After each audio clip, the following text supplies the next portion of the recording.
গুনগুন গুন গান গাইয়া নিভ মোরা যায়, গুনগুন গুন গান গাইয়া নিভ মোরা যায়। তুমি ববি না? হ্যাঁ আমি ববিতে। তোমাকে তো আমার অনেক ভালো লাগতেছে, গান গাইতে ডান্স করতে ইচ্ছে হচ্ছে। তাই নাকি? মনে শুনে আনন্দ হচ্ছে। তাহলে ডান্স একটু করো। ভালো লাগে।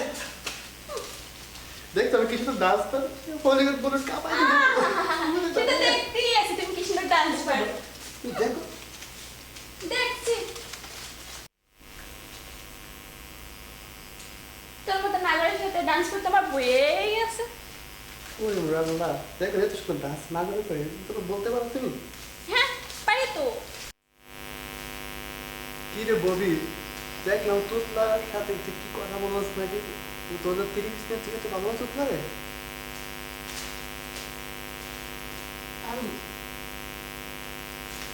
যত সব হ্যাংলা পাগল তুতলা সব আমার পিছনে লাইন মারে, বুঝি না তো। দেখলে তো আমি অনেক হ্যান্ডসাম। হ্যাঁ তুই তো কত স্মার্ট, তো সেটা তো রাগ একটা ঘুরা বলি দেখলেই বুঝা যায়, বুঝছ না? নিজেদের মধ্যে অমন করতে পারি নেই, সেটা তো দেখলাম তো। তারপর আমি তো বাঁচতে পারি, বলা যায়। আমি তো তোরে কম ভালোবাসি না, তুই একবার ভালোবাসে দেখ। কিরে চান্দু, তুই এবারে ভালোবাসিস না?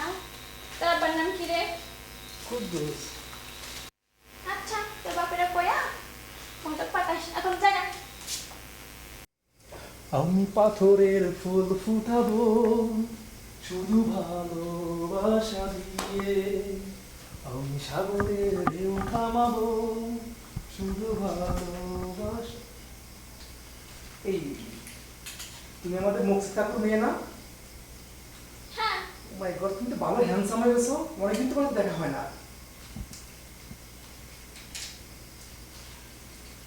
তো আরে তুমি মুক্তি চাচুর মেয়ে না? হ্যাঁ তুমি কিন্তু অনেক সুন্দর, তো কি হয়েছে? তোমাকে না আমার অনেক ভালো লেগেছে। গ্রামের মেয়ে দেখে আমি সুন্দর হতে পারি না? আস্তে আস্তে আমি তো সেটা বলি নাই, আমি বলছি তুমি অনেক সুন্দর। এক গ্রামের একটা মান সম্মান বলতে ব্যাপার আছে, ঠিক আছে?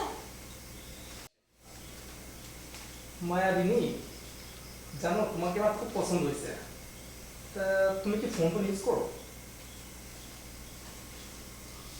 না আপনি জান গিয়া, বাবা এসে দেখলে আমার বকা দিব, আর আপনি যদি না যান তাহলে আমি যাই। আরে কি আসছো, তুমি চলে আসছো কেন? উফ।